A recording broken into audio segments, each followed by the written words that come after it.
Bem, galera, sejam bem-vindos ao Quadrinorte Podcast 2, com a participação dos nossos amigos Alexandre Coelho. Tudo bem, Alexandre? Olá, tudo bem? Boa noite, galera.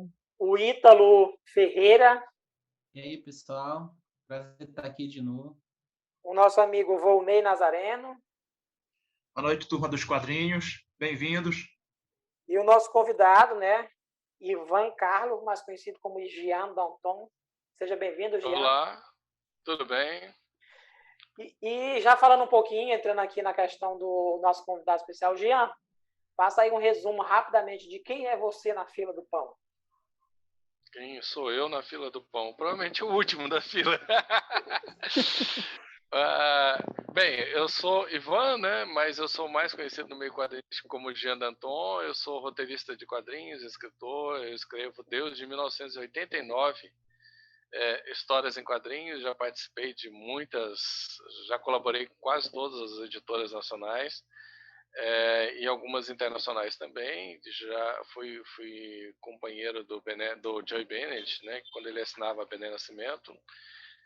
Entre os trabalhos mais famosos assim tem a Manticore, que é uma graphic novel muito premiada, a Família Titã, uma Age Negra, que eram as minhas histórias de terror, e o meu último trabalho foi o romance de fantasia histórica Cabanage.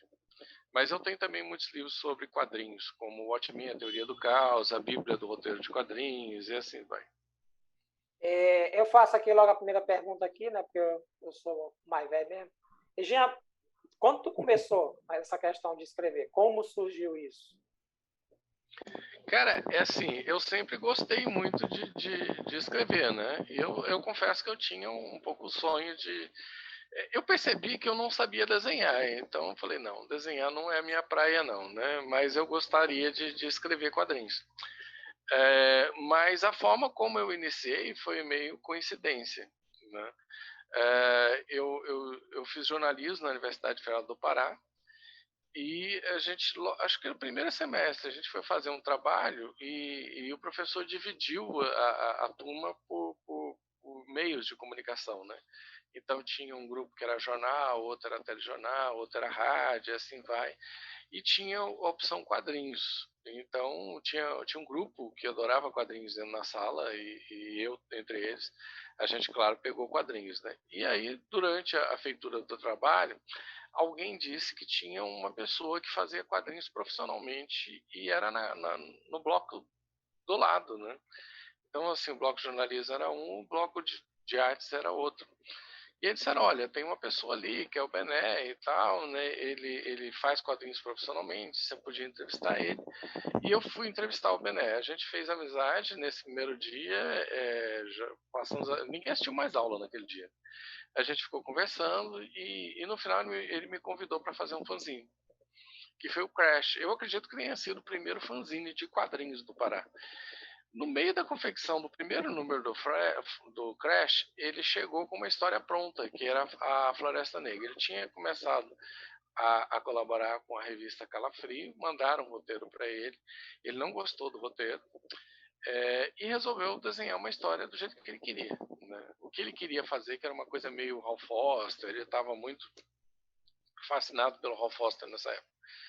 E aí ele fez a história, só que ele não quis colocar texto, né? Ele percebeu que texto era um problema para ele, e foi numa das reuniões, inclusive, para a gente fazer o fanzine.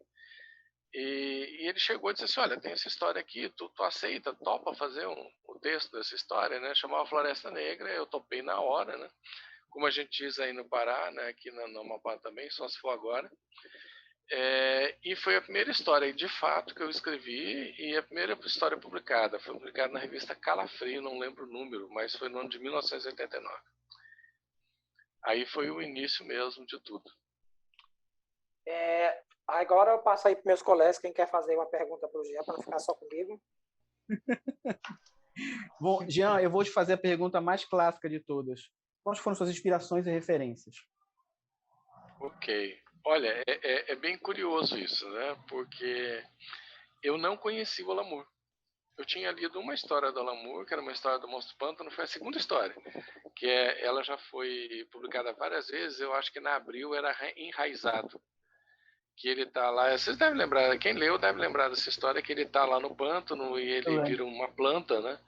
E aí é uma história bem surreal mesmo, porque ela se passa toda na cabeça dele. Eu não conhecia o personagem, eu achei muito maluco aquilo, eu não entendi nada do que estava acontecendo. E eu não gostei, né? E aí, quando eu conheci o Bené, ele, exatamente ainda no período, eu acho que foi até antes de escrever a Floresta Negra, né? Ele tinha o sonho de trabalhar com Alan Moore. Ele era muito fã do Alan Moore. Uma curiosidade aí é que eu era muito fã do Garcia Lopes. E aí quando a gente se encontrou, né, quando a gente percebeu que a gente poderia conversando ali e tal, aí ele falou, eu gosto muito do Alan Moore, eu nunca li nada dele, ele me emprestou o Watchmen, eu li o Watchmen num final de semana. Acho que foi tipo sábado e domingo inteiro, mas assim, sem pular nada, né? Fiquei fascinado e aí eu fui correndo atrás de Monstro do Pântano. Então, quando eu peguei a Floresta Negra para roteirizar, eu já conheci o Alan Moore. Assim, meio curso intensivo de Alan Moore, né? Tinha lido, assim, tipo, em uma semana, tudo que eu achava do Alan Moore em tudo quanto é lugar. De fato, foi a primeira influência, né? Na época estava saindo Miracleman também. Uma overdose, assim. Foi overdose de Alan Moore, né? O Alan Moore, ele é mais difícil de você entender o estilo dele. Ele é um estilo mais complexo, com mais meandros e tal, por exemplo. E, inclusive, o estilo dele muda, né? Se você pegar V de Vingança e o Watchmen, são estilos diferentes. Ele é muito eclético. O cara que primeiro realmente me influenciou muito foi o Neil Gaiman, no Sandman. Porque o Neil Gaiman ele tem um estilo mais perceptível. Né? Você consegue, ele não muda tanto de estilo. Então, se você lê um Sandman número 1 e número 15, vão ser estilos mais ou menos parecidos de texto, de diálogo, etc. A mesma coisa vai acontecer se você lê o Orquídea Negra. O Neil Gaiman, eu costumo dizer que é um autor mais fácil de te influenciar, né? Por conta dessa facilidade aí. Então, assim, nesse começo foi muito Neil Gaiman e muito Alan Moore, né? Com o tempo começa, e aí também tinha também uma influência que era literária, que era o Edgar Allan Poe, que eu lia muito, né? Acho que Edgar Allan Poe na época foi o que me influenciou mais. George Orwell, Monteiro Lobato, foram autores aí da literatura mesmo, na época que eu comecei a fazer quadrinhos, né? Posteriormente, aí surgiram outros caras que influenciaram muito também. Eu citaria o Bourgeon, para quem não conhece, Companheiros do Crepúsculo, Passageiros do Vento, são duas séries fenomenais. Bourgeon é um autor francês. Aliás, o Bourgeon foi curioso porque a forma como eu conheci ele. Eu já trabalhava com quadrinhos, eu já colaborava com o Franco de Rosa, que era no Nova Sampa, e eu fui fazer uma viagem para São Paulo. E na verdade, foi para Minas. Eu falei, eu vou emendar e vou passar em São Paulo, conhecer o Franco pessoalmente. E aí, no meio da visita e tal, ele pegou o Companheiros do Crepúsculo, o número 1 e o 2, e me deu, meio que para influenciar mesmo. Né? E ele disse assim, o dia que você escrever algo tão bom quanto isso, eu tiro o chapéu para você. Né? E aí eu fui na viagem mesmo, eu já fui lendo de volta para Minas, eu já fui lendo, eu fiquei maravilhado com aquilo. Né? Outro que foi dessa mesma viagem que acabou influenciando também foi a revista Calafrio não, a Cripta da Record, eu publicava o material da EC Comics. Foi no mesmo período, aliás, foi uma viagem para mim fantástica, porque foi uma viagem que eu conheci São Paulo, conheci os estúdios, e que eu conheci o Bourgeon, conheci o material da EC Comics, que estava saindo em São Paulo naquela época, e não tinha chegado em Belém. Acho que foi chegar muito tempo depois, tipo em Cali mesmo. Na época tinha saído também um especial do Will Eisner sobre o horóscopo, que era maravilhoso, até hoje eu guardo como material assim, mas a maior referência que eu tenho de como trabalhar um tema de forma didática. Você pode gostar ou não gostar desse material, a astrologia é divertida, ou gostar ou não gostar de horóscopo ou de astrologia, mas você lê aquilo, você adora, porque é uma leitura deliciosa. Então, assim, o Will Eisner acabou me influenciando também muito por conta disso, né? Na época, pelo Astrologia Divertida, porque eu percebi com o Will Eisner o seguinte, que, dá para falar de qualquer assunto. Eu nunca tinha, por exemplo, imaginado em falar de astrologia, né, explicar astrologia em quadrinhos e tal. E eu falei, caramba, do jeito que ele está fazendo aqui, dá para falar de astrologia, dá para falar de política, dá para falar de qualquer coisa de uma forma muito agradável. Né? Então foram autores que me influenciaram muito mesmo. O Miller também, o Frank Miller, do Cavaleiro das Trevas. Cavaleiro das Trevas, embora quando eu conheci o Bené, a influência já não era tão grande, mas acabou me influenciando bastante também. Eu acho que muito na narrativa. Passa a bola aí. Quem mais? Eu queria contar uma curiosidade a respeito do Jean. Foi que eu sou professor de arte, né? Estou dando aula ali na minha sala.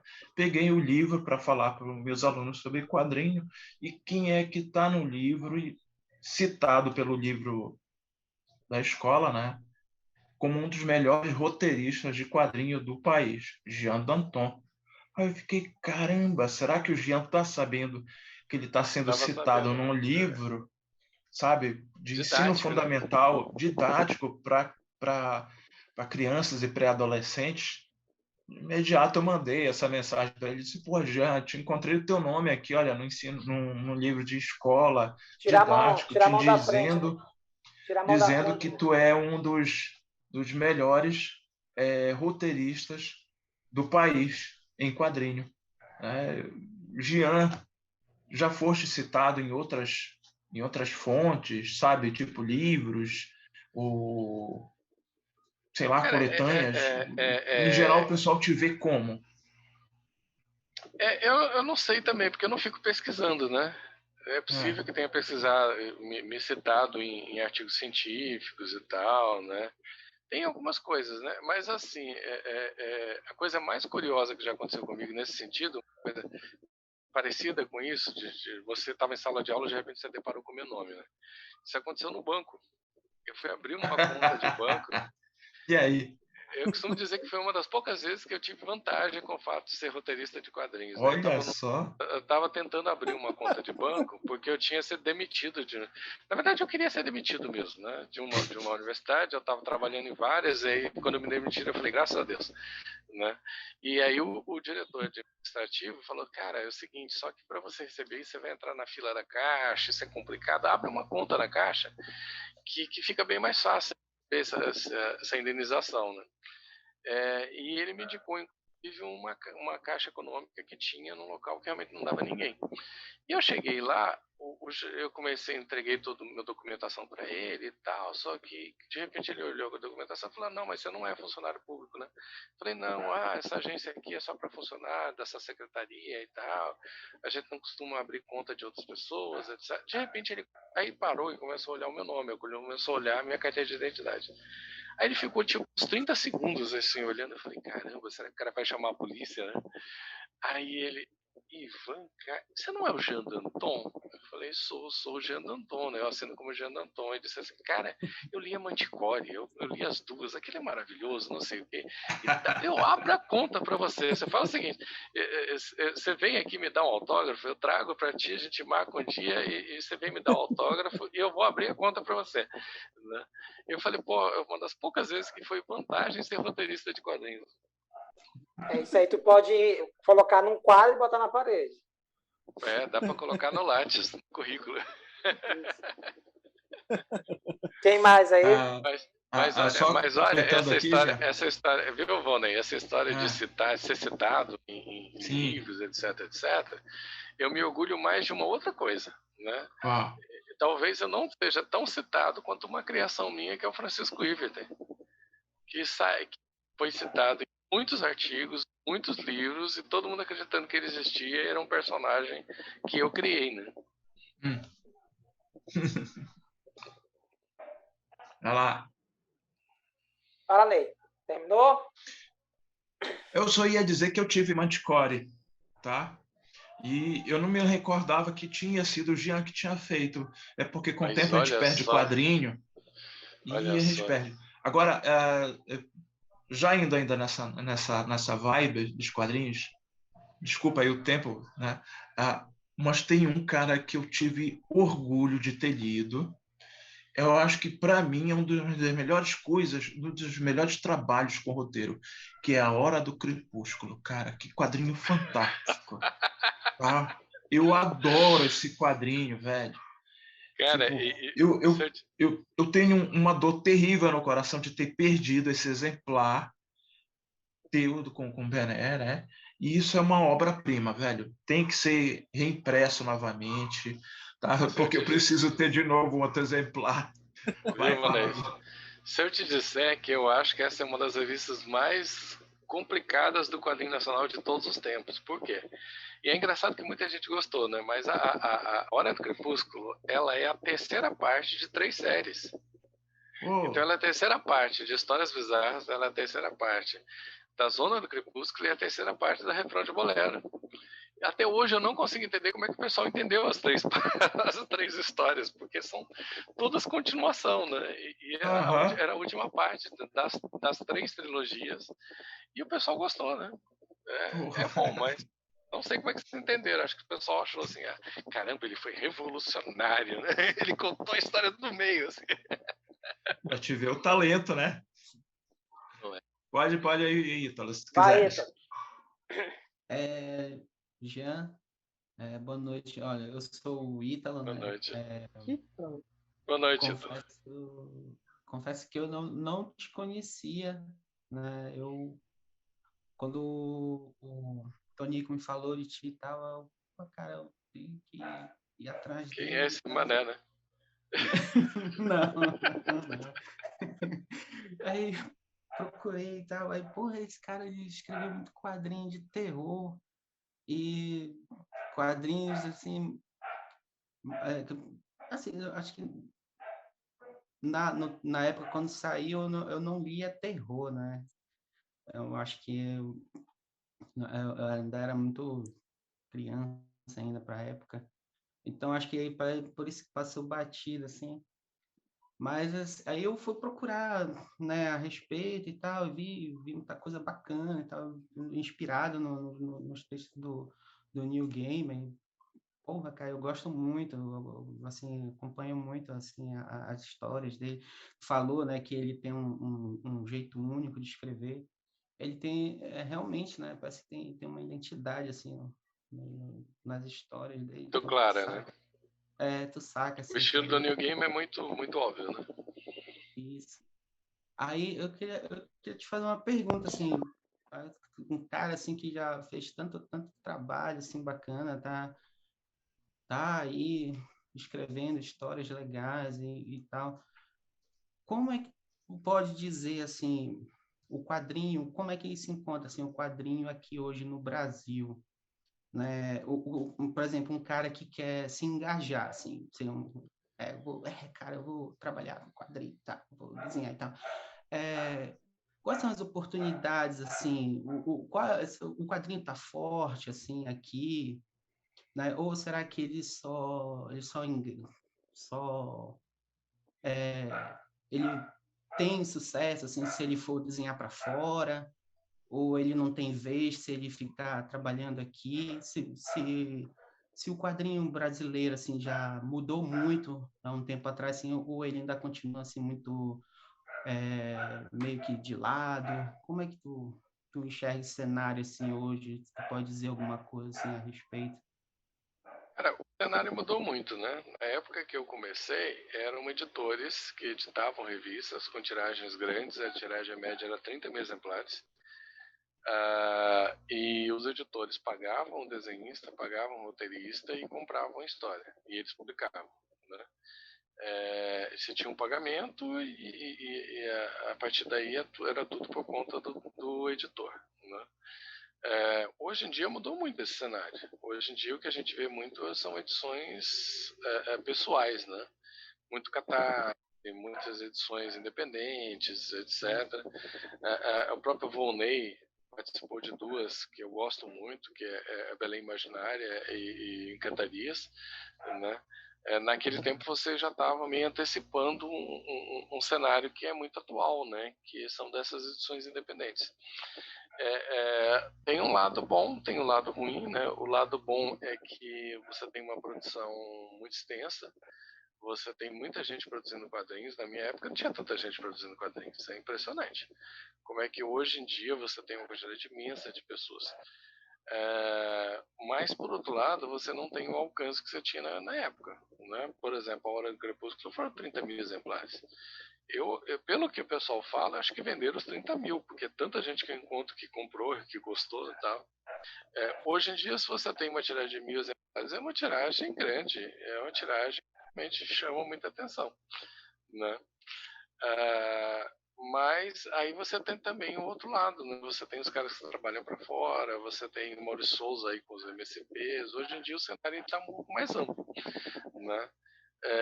Dentro do pessoal que trabalha para fora, eu comprei recentemente uma história do Dr. Who. Eu me surpreendi de encontrar a Adriana, né? Que é daí de Belém, desenhando Dr. Who. Então, Sim, sim. então assim, Ela manda muito, Adriana. foi, e assim, eu vou até colocar isso na minha resenha. Um dos melhores capítulos é o dela, né? E é daí de Belém. Aliás, assim, é interessante porque praticamente eu e Bené começamos, né, o movimento de quadrinhos aí. Apesar do Bené não ser muito de movimento, ele é muito lobo solitário e tal, né? Mas assim, foi a partir da gente, de uma oficina. Pois é, teve essa oficina, né? Foi uma oficina no Centur, acho que foi a primeira oficina lá aí no Pará, de quadrinhos, e foi a partir daí que surgiu o movimento, porque no final da oficina surgiu a ideia, vamos fazer um grupo, que foi o Ponto de Fuga e tal, né? E assim, isso foi em 1991 ou 92, eu acho que 91. E em muito pouco tempo, Belém hoje é uma referência em quadrinhos mundial, né? Eu que conheço vários editores e tal, quando se fala do quadrinho de Belém é sempre como um quadrinho de muita qualidade. Então, para Belém houve essa mudança aí nesse sentido, né? A gente passou de zero produção em início da década de 90 para um quadrinho que é reconhecido mundialmente. Beleza. E já aproveitando aí falando sobre o mercado de quadrinhos e já falando do seu trabalho, cara, tu já ganhou dinheiro com quadrinho? Muito dinheiro? Não. Bem direto.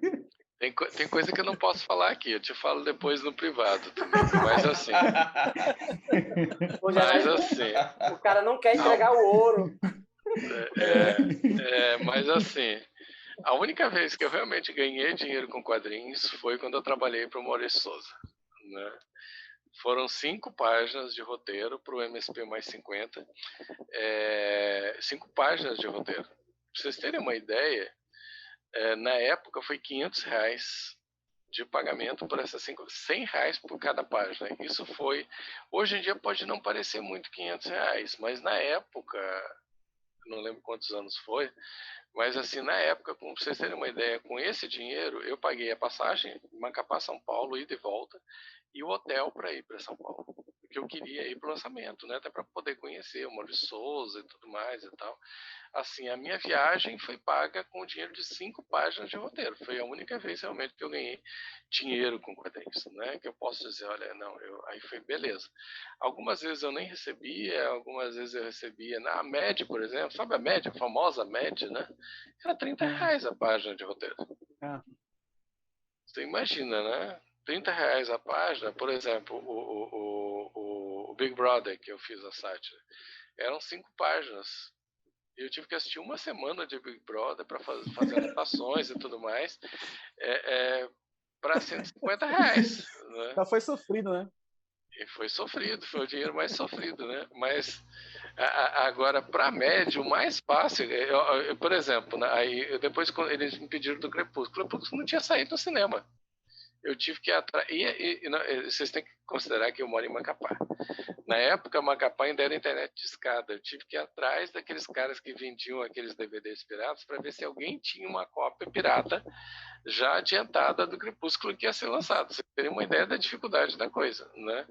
Então, assim, para no final ganhar R$150 é bem... Tanto que eu colaborei durante um ano, depois eu falei, não, chega, porque eu estou perdendo tempo aqui, né? Estou perdendo dinheiro, eu podia estar fazendo outras coisas. Eu sou professor universitário, na época eu trabalhava em faculdade particular e tal. E até com os textos acadêmicos mesmo eu acabava ganhando mais dinheiro. E a Mad é uma revista famosa, da Panini. E era R$ 30 a página. Me disseram que depois que eu saí, aumentaram. Sempre assim. Ou eles te enganaram, né?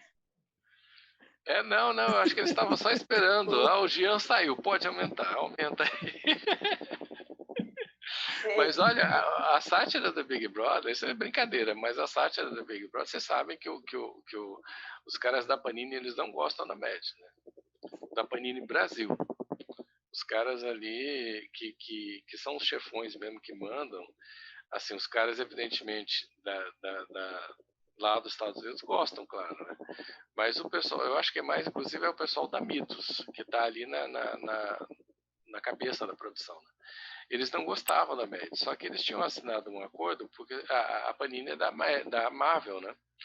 Aí quando a Panini assinou o acordo com a DC para publicar, a DC colocou uma série de restrições. Uma delas é que eles tinham que publicar tudo que tinha no catálogo.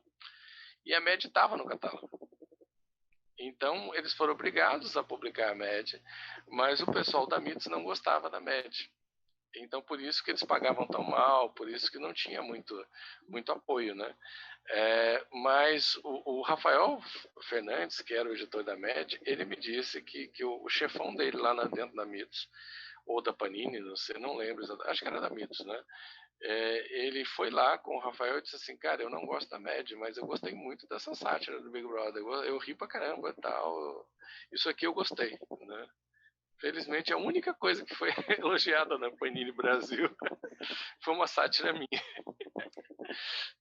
Beleza, mais uma rodada aí. Quem mais quer fazer a pergunta aí pro Jean? Aproveita aí, que é um dos caras que ganha mais dinheiro que o quadrinho no Brasil. Jean, tem uma história tua que eu curto pra caramba, tá? Eu acho que se a pessoa der uma fuçada aí pela internet, ele encontra ainda essa história, que é uma que tem o Monstro do Pântano, tá? E o Constantine, cara, foi escrito por ti, né? Tá muito legal. São o quê? São 4 páginas? 4 páginas. 4 páginas. Decadência. E elas estão excelentes, cara. Decadência. Né? O Constantine, ele vai andando por uma calçada, aparecem monstros clássicos do cinema. O Drácula, o lobisomem. Zumbi, se eu não me engano, a criatura do pântano, talvez também, eu não lembro bem agora. Tinha o monstro do pântano, né? E aí o monstro do pântano aparece no final ali, surpreendente. E o modo como o Bené fez o Constantine, né, e todo esse enredo, em tão poucas páginas, para mim aquilo foi muito legal. Assim como também eu fiquei muito louco pela família Titã quando eu li ela pela primeira vez. Eu já tinha acompanhado os trabalhos de vocês antes, né? Tem algum desses trabalhos que tu fez em parceria com o Bené, assim, que tu tem um apreço melhor? Sabe? Eu gosto muito. Eu gosto de tudo, praticamente, né? Sim. A Floresta Negra, até hoje, eu acho que, em termos de desenho, é a melhor do Bené. Ele tá fenomenal ali. E pior que foi uma virada, porque quem conhece o trabalho do Bené, eu tinha visto o trabalho dele. Ele fazia uns homens assim meio monstruosos. A mulher dele era impressionante, porque a mulher dele era um negócio. A mulher tinha mais músculo do que o Schwarzenegger, né? Baita coxas. É um negócio assim meio deformado e tal. E a Floresta Negra, ele muda completamente de estilo, ele vai para aquele estilo que a gente conhece mesmo, mais clássico e tal, com uma anatomia mais correta e tal, né? Eu acho que a nossa melhor história foi Refrão de Bolero, que ela não ganhou destaque por conta de ser erótico. Inclusive o último número foi publicado na Hora do Crepúsculo, era 3, né? A terceira parte foi publicada na Hora do Crepúsculo. Eu não sei se você lembra que tinha umas tarjas pretas. Sim, eu lembro. Aquelas tarjas pretas eram quadrinhos eróticos. Oh! Como ela era publicada dentro de uma revista erótica, então tinha cenas eróticas, né? Sim. Aí o Franco resolveu de uma forma muito simples, né? Como ela tinha uma pegada de terror, ele colocou ali dentro da Hora do Crepúsculo e resolveu, eu vou simplesmente colocar uma tarja preta nas cenas eróticas e eu lanço na banca. Beleza, né? Então, eu acho que pelo fato dela ser erótica, ela não teve tanta repercussão. Mas ela Bené também considera que é a nossa melhor história. Me mata uma curiosidade Mas, antes assim, de eu sair. Mas assim, a decadência, eu acho que é legal falar um pouquinho da decadência. Porque a decadência foi assim, sabe assim, o manifesto, não tinha essa história, os modernistas não faziam o manifesto modernista, depois o Oswald de Andrade faz o manifesto antropofágico, era muito comum essa coisa de manifesto antigamente, né? A decadência era o nosso manifesto. Era uma história da gente falando sobre o tipo de terror que a gente queria fazer e, ao mesmo tempo, praticando o terror antigo, né? Por quê? Quando a gente surgiu na Calafrio, e depois na ICEA, que é a Mephisto Terror Negro, hoje em dia, né? Inclusive até um cara que era o editor da ICEA, que é o Dagoberto, ele falou, fui eu que eu publiquei, ele fala com o maior orgulho, né? Publiquei o Bené, publiquei o Jean e tal. Mas assim, essas na ICEA eu sei que quase não saiu. Só saiu porque uma outra pessoa que trabalhava lá dentro, que era novata, gostou e levou para o dono da editora e convenceu ele a sair. No caso da Calafrio, o Zala, eu acho que ele não gostava, mas ele percebia que aquilo tinha interesse para os leitores. O Zala, ele era um editor inteligente, né? Então ele percebia assim, não, isso não é o que eu gosto, eu não curto. Ele meio que dava a entender que ele achava muito sujo o desenho do Bené e que achava meus roteiros incompreensíveis, né? Mas, e aí e, inclusive, ele chegou a fazer mudanças. A Floresta Negra, ele muda o final, porque tinha que ter um final surpresa, né? Caramba. E aí ele muda o texto e tal. Então, a gente tinha muito isso. A gente percebia que nós estávamos fazendo um terror que os editores não gostavam. Os leitores gostavam, né? Tanto que, no caso, por exemplo, a primeira que a gente publica na ICEA, na Mephisto Terror Negro, é a Noir, que é essa que quase não foi publicada. Só foi publicada porque era a secretária do Roberto que foi lá com o dono e falou, cara, isso aqui é muito bom, os leitores vão adorar, né? Tanto que a vendagem era 30 mil exemplares, vendia 40%. Quando na edição que saiu a vendagem pulou para 70%. Exatamente por conta. Aí eles disseram assim, nossa, esses caras vendem. Aí eles pedem assim, faça uma história, faça o que vocês quiserem, né? Aí o Bené disse assim, cara, vamos fazer uma vingança aqui, né? A gente começou a pensar assim, porra, vamos fazer uma coisa que seja meio que vingança. Os caras não queriam publicar a gente, porque eu já conhecia, eu já tinha ido. Aquela viagem que eu comentei, que eu fui para São Paulo, eu tinha ido e tinha conhecido a secretária do Dagoberto. Então ela tinha me contado todos os bastidores. Eu falei, pô, vamos fazer uma vingança e ao mesmo tempo um manifesto, dizendo o tipo de terror que a gente quer fazer, né? E aí, só que a gente não conseguiu bolar a história. E a gente ficou o dia inteiro conversando e foi a única vez que a gente não conseguiu bolar a história. Eu fui para casa e dormi e sonhei. Quando eu acordei, eu sonhei com toda a sequência. Foi a única vez que eu fiz o RAF. Inspiração em sonho, Foi em sonho. Cara, eu acordei, eu tava tão inspirado que eu acordei com o RAF. Meu RAF é horrível. Então eu colocava assim, setinha, isso é um carro, né? Isso aqui é um lobisomem, isso aqui é não sei o quê. Eu fiz todo o RAFzinho. Já entreguei pro Bené com texto. Eu falei, cara, eu tive essa ideia, que a ideia exatamente era o João Constantino e o Monstro do Pântano representando um novo terror. E os monstros clássicos, você vê que o Drácula é o Drácula do Bela Lugosi, né? Aquele Drácula bem antigo. O lobisomem é o lobisomem eu acredito que é eu fui um lobisomem adolescente, né? Aquele lobisomem bem antigão e tal. Então, assim, é os monstros clássicos com o Constantino. E o Constantino não faz nada.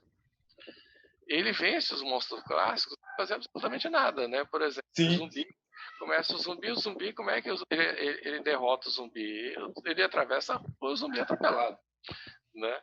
O vampiro cai numa estaca e assim vai, né? Inclusive ali a gente faz uma homenagem. Tem um cara que é o cara que vira lobisomem, ele é o Alan Moore. Então, assim, ali... eu não percebi isso. É o Alan Moore. Eu não percebi. Eu vou ter que rever isso. Então, assim, era um manifesto, era a gente dizendo, olha, esse é o nosso tipo de terror que a gente quer trazer, né? E esse terror aqui está ultrapassado. Inclusive, o Monstro do Pântano fala, né? Eles assim, quem são esses, né? Eu acho que no final ele derrota, eu não sei se é o vampiro ou é o... Eu acho que é o lobisomem. É o lobisomem, né? Aí o lobisomem vai Isso. atacar o John Constantine e ele simplesmente pega e joga o cara fora. Quem é esse aí? Ah, isso aí, eles são coisas do passado, né? São coisas do passado. Se eles não ganharem uma nova vida, eles vão ser esquecidos, não sei o quê. A gente no final ainda coloca essa coisa, sabe? Mesmo esses monstros clássicos, eles têm que ser revitalizados, porque senão eles vão perder, os leitores vão se desinteressar. A gente costumava dizer, inclusive, Cara, é só ouvindo as tuas palavras que a gente tem um esclarecimento sobre essa história, olha. Porque no momento em que eu li isso, era apenas um quadrinho. Mas ouvindo as tuas palavras aqui, parece que vai se abrindo uma perspectiva nova sobre aquilo que tu fizeste. Né? sim. Super interessante o que tu me disseste agora. A gente costumava dizer, inclusive, que a Calafrio ia morrer no dia que os leitores do Zala morressem, né? Por quê? Porque eram leitores antigos e tal, daquele quadrinho clássico e tal. Então, se a Calafrio, essas revistas, não se renovassem, ia acontecer que elas iam perder leitor, porque os leitores iam morrer, né? Os leitores estavam, sei lá, com 80, 90 anos e tal, e iam morrer. Então, a ideia e por isso que ela chama decadência. Era a decadência desse terror clássico, né? E é o surgimento de um novo tipo de terror. Beleza, galera. Vamos lá para... Já está quase aqui na nossa reta.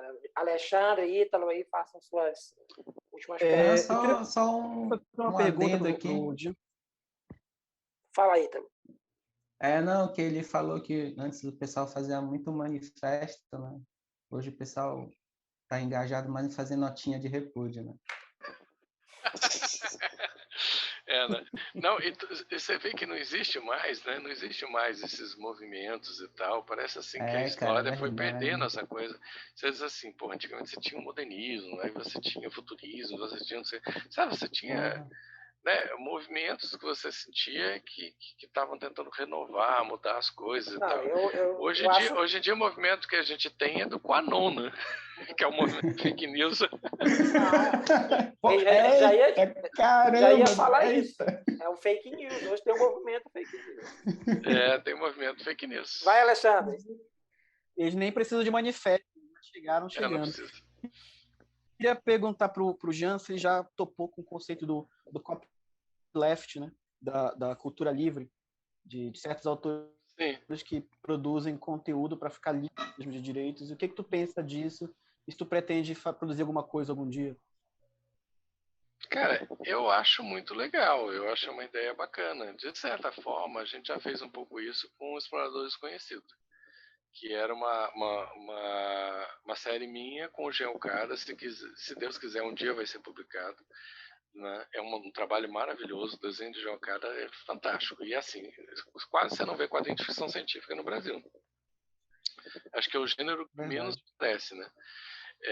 E aí a gente começou a publicar. A gente publicava na época do Orkut ainda. Eu lembro que eu divulguei na época do Orkut, pra vocês terem uma ideia.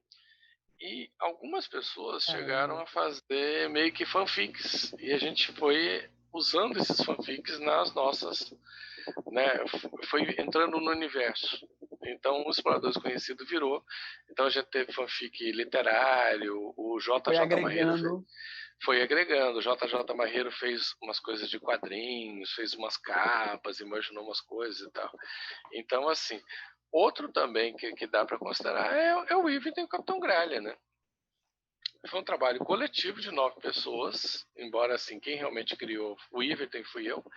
Eu não criei o nome, mas eu criei toda a biografia dele. Assim, foi mais eu, o Antônio, o Edson Corrazzo e o José Aguiar, que realmente participaram muito, né? Mas virou uma obra coletiva, né? Livre, porque depois que surgiu a internet, as pessoas falaram, o Iverton existiu, o Iverton...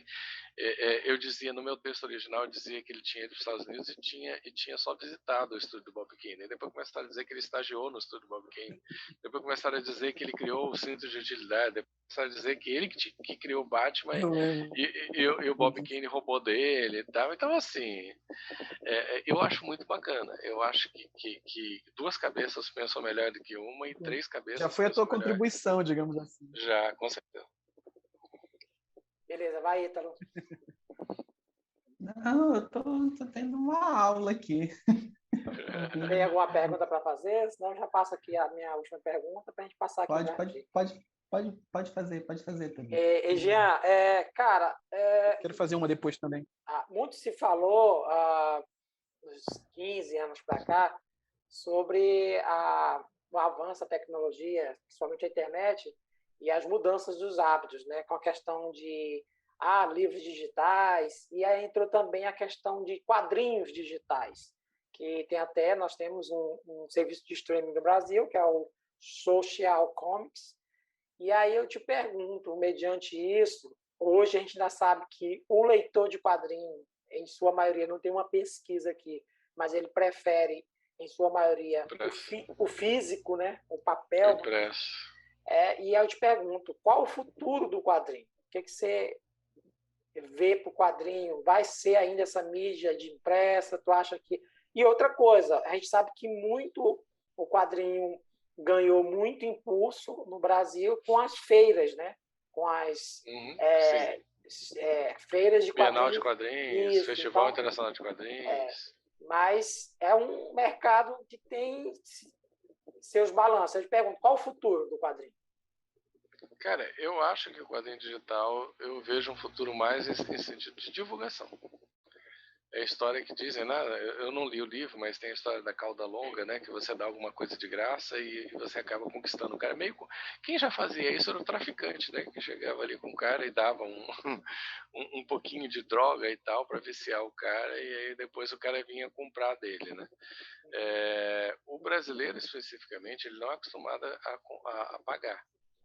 Isso é muito nítido. Ele não paga por nada que é digital, né? Uma coisa que dá para colocar no meu currículo também é que eu fui um dos primeiros caras a investir em e-book no Brasil. Ali no ano 2000 surgiu uma editora chamada Virtual Books, que ela publicava quadrinhos e tal, né? Eu cheguei a ter edições ali que foram lidas por milhões de pessoas, né? No total, né, eu acho que só uma que eu acho que foi inclusive um livro sobre roteiro para quadrinhos, que eu acho que virou a referência de toda uma geração. Todo mundo que eu conheço dessa nova geração aí que virou roteirista de quadrinhos leu esse livrinho. Só esse foi lido por 500 mil pessoas, né? Aí você pergunta quanto é que eu ganhei nisso? Nem um centavo, né? Mas em compensação também depois muitas das pessoas que leram vieram procurar o livro físico, né? Então e aí eu explicava não, ali é uma versão, né, menor e tal, o livro físico é maior, ele tem mais coisas, etc. E é engraçado também porque na contramão dessa ideia do digital você vê que as lojas digitais, Amazon por exemplo, o que mais está vendendo? Quadrinho, e é físico. Quadrinho físico. E é físico, é verdade. Você vê que o cara compra na internet, mas ele não compra o digital, ele compra o físico, porque ele quer ter na estante, né? Então eu acho que o digital ele funciona muito mais como divulgação do que realmente como uma forma de especialmente quadrinho, porque o quadrinho eu acho que tem um aspecto muito talvez saudosista, talvez assim, ele é muito sentimental. Qualquer um aqui que gosta de quadrinhos, aqui nós estamos diante de 5 pessoas. Se eu perguntar, eu tenho certeza que todo mundo aqui, em algum momento, provavelmente ali na adolescência, teve momentos muito bons com quadrinhos. Momentos que você possa dizer assim, nossa, foram verdadeiras epifanias de quadrinhos.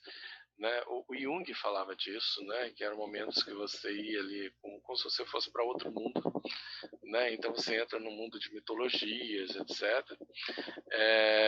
Então esse momento é um momento que você fica tentando voltar o tempo todo, né? Tem um livro chamado Ri, que é em cima da psicologia junguiana, que ele analisa os Cavaleiros da Tábua Redonda e a busca do Santo Grau. Ele diz assim, o Santo Grau, a busca do Santo Grau é você buscar aquilo que te faz muito bem, né? Aqueles momentos de epifania que você teve em algum momento.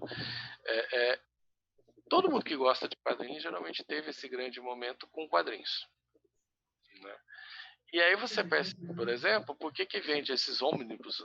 É ônibus? Como é que chama, né? É isso, é quase assim. Grandes, esse grossos, calhamaço. Essas edições que custam o preço de um Fusca, né? Mas assim, aí tu vê que o cara, por quê? Porque o cara leu ali na época da Abril e aquilo deu uma sensação para ele que, além do puro prazer da leitura, era uma sensação mesmo psicológica, de mitologia, etc. E aí, de repente, ele se dispõe a pagar R$350 naquilo, para ele ter aquilo de volta, né? Então, o quadrinho ele tem muito essa característica, que eu acho que você não tem com o digital. Faz, Alexandre. Opa, beleza. Fala aí, Jean, não. Alexandre, tua última pergunta aí. Tá. Eu queria perguntar para ti, na verdade, eu queria pedir uma dica, né? Eu tenho um problema para começar histórias, né? Eu sei todo o andamento depois, assim, tipo, da segunda história de fazer, para começar, para dar o pontapé inicial, o início de uma história, eu não sei. Eu queria saber que dica tu dá para um cara assim como eu, que tem essa dificuldade. Alexandre, não é só você não, né? O momento mais difícil de qualquer texto é a primeira frase. Ou a primeira... Primeiro, como é que você vai começar, né? Porque a primeira frase de um texto, ou a primeira sequência, a primeira cena de uma história em quadrinho é que vai te dar o tom de toda a história, né? Que o gancho vai ser aquele, olha, vai ser desse jeito que eu vou contar a história. Isso realmente uma dificuldade de todo mundo. Todo mundo que produz literatura, quadrinhos, tem essa dificuldade mesmo do início. A dica que eu dou é o seguinte, é uma dica que uma professora me deu na época da faculdade, né? Eu dizia assim, e é engraçado porque eu produzia muito, né?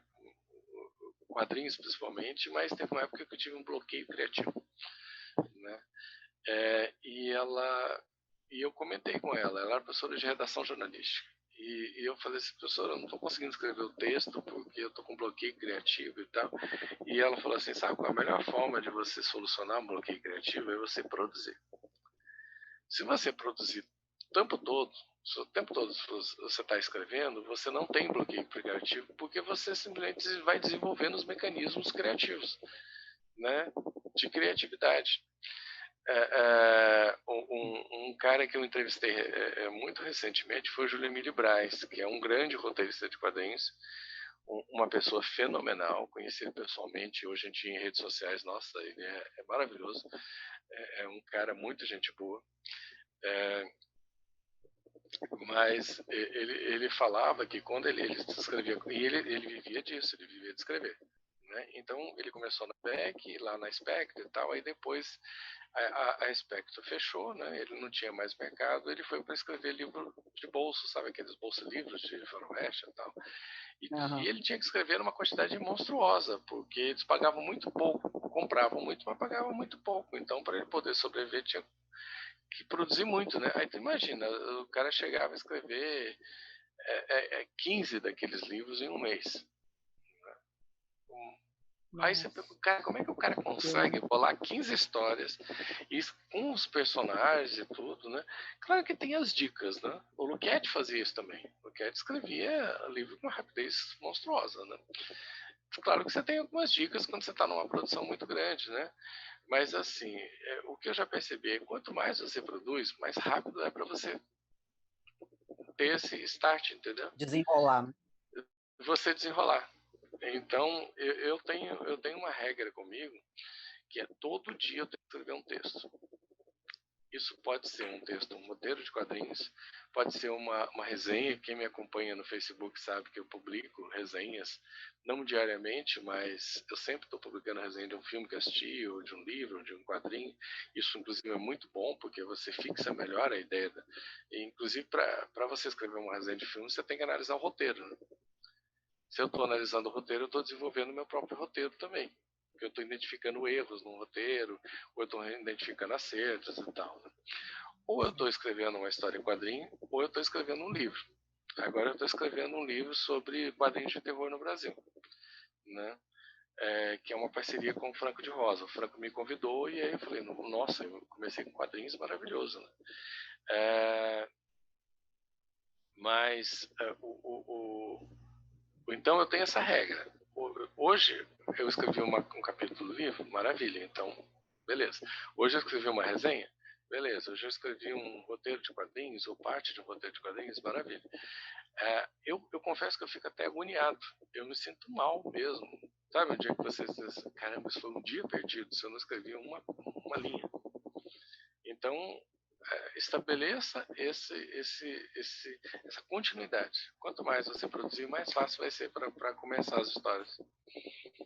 Beleza, galera. Já estamos indo aqui para o final. Jean, uma dica aí, rapidinha aí, cultural aí, que aí todo mundo vai dar uma dica cultural, mas tu é o convidado, então dê uma dica cultural aí para a gente rapidamente, que é para a gente já encerrar. É o quê? Quadrinhos, cinema? À vontade, fica à vontade. À vontade.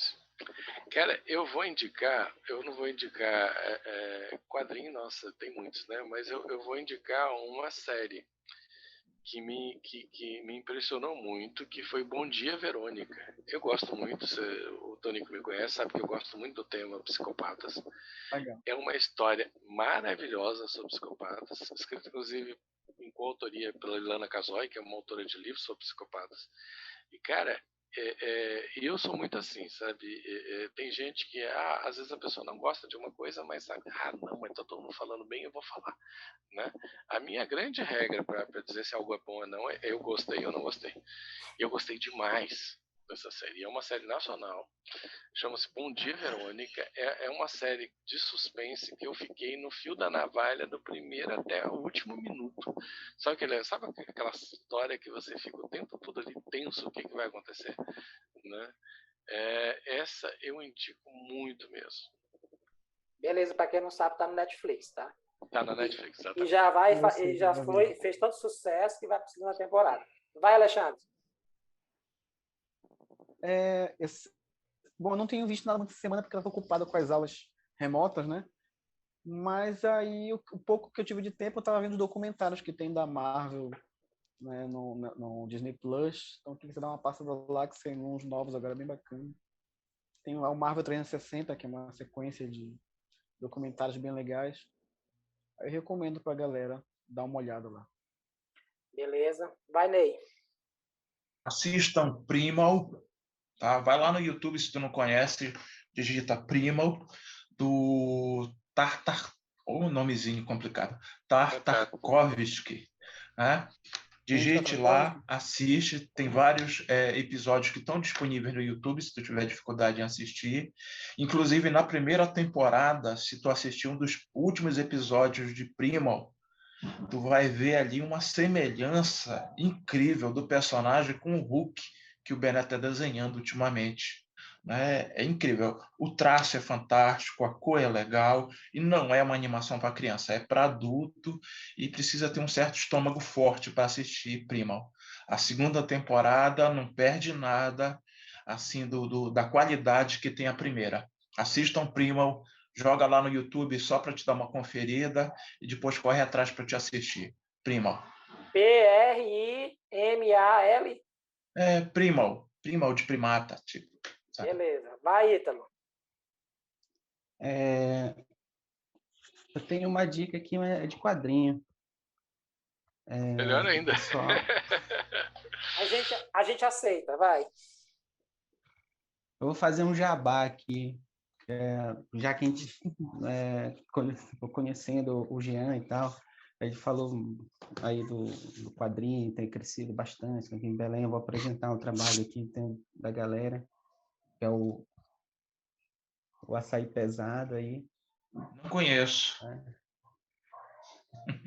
Não chegou em Guaraci ainda. Organizado esses dois caras aí, Alexandrinho, participa bacana, faz um trabalho legal, o Vonei. Aqui, eu tenho um, né? Eu consegui com o Alexandrinho, olha aqui, olha a arte do cara aqui. Né? E eu tenho o 2 aqui, o 2 ele é mais voltado para as lendas urbanas. Eu só tenho foi a última feira do livro que eu fui. Mandar, vou te enviar ainda. Antes da pandemia. E me envia o resto aí, cara. Eu quero. Beleza, deixa eu dar minha dica aí rapidinho, que já para encerrar aqui. Deixa... Fala, Alexandre. Já que o Ítalo falou, eu queria recomendar para o pessoal aí, quem estiver assistindo, ouvindo, para apoiar o Catarse do Açaí Pesado 3, né? Só procurar lá o Açaí Pesado 3 no Catarse e apoiar, que ainda está de pé ainda o financiamento lá. Eu Vamos irei lançar o terceiro volume. Eu irei trabalhando também facilitar no e terceiro. irei colocar o link. Não sou mais editor, sou só artista dessa vez. Eu irei facilitar, irei Te passo colocar pra colocar. o link desse Catarse aí do Açaí Pesado 3 na descrição do vídeo no YouTube desse podcast e nos agregadores de áudio, tá? Deixa eu dar minha dica aqui rapidamente, já para encerrar. Galera, eu, por 15 anos, eu fui evangélico e hoje eu sou do jedaísmo hoje, né? Então, assim, eu tenho um fascínio muito grande por religião, mas eu tenho um fascínio pela experiência de quase morte. Tem até uma sigla, EQM, se eu não me engano, e esses assuntos relacionados. E, recentemente, a Netflix lançou uma série, Vida Após Morte, e eu assisti, assim, quase no final de semana, e o penúltimo episódio, o último episódio, ele trata de um assunto que eu nunca tinha ouvido falar, que é um assunto de crianças que lembram de vidas passadas. Crianças a partir de 2, 3 anos até aos 6 anos elas têm lembrança de vidas passadas. E aí tem um cara que é o Dr. Jim B. Tucker, que ele é da Universidade de Virgínia, nos Estados Unidos, que tem um departamento que estuda fenômenos paranormais há mais de 50 anos, se eu não me engano. E ele faz, esse último episódio, o seriado inteiro é muito bom, mas eu destaco esse episódio porque eu li um livro recente sobre isso, que é o livro Vida Antes da Vida, que é escrito por esse doutor, o Jim Tucker. E assim, eu nunca tinha ouvido falar disso. E esse livro, ele não é um livro espírita, e nem o seriado é um seriado espírita. Ele é um documentário, um documentário que abrange essa questão de experiência, de pessoas que tiveram, aí fala com videntes, e aí essa última parte fala disso. E eu fui atrás do livro, né? Baixei para o Kindle, comprei, né? Na verdade, né? Não baixei, comprei.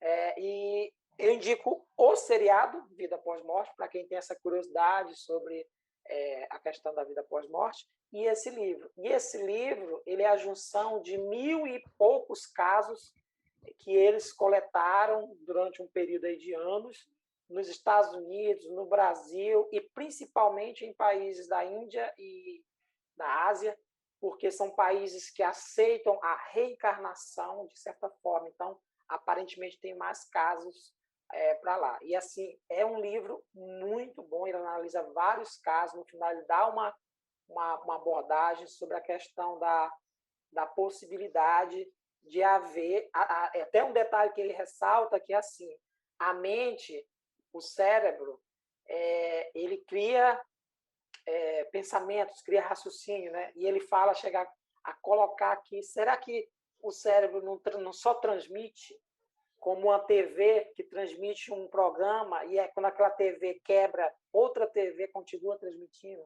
Então, é uma forma bem didática que ele tenta esclarecer uma reencarnação. Ele não fala que existe a reencarnação.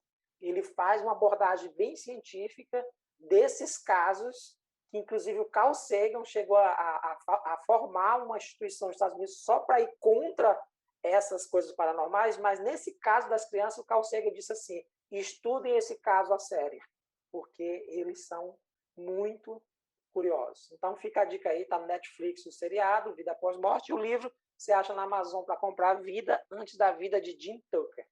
Galera, Jean, muito obrigado pela tua participação, cara. Valeu. Um abraço aí, vacina para você, tá? Espero que chegue logo. Vacina. Vacina para todos. E galera, até o próximo e um abraço aí. Vamos nós, se Deus quiser.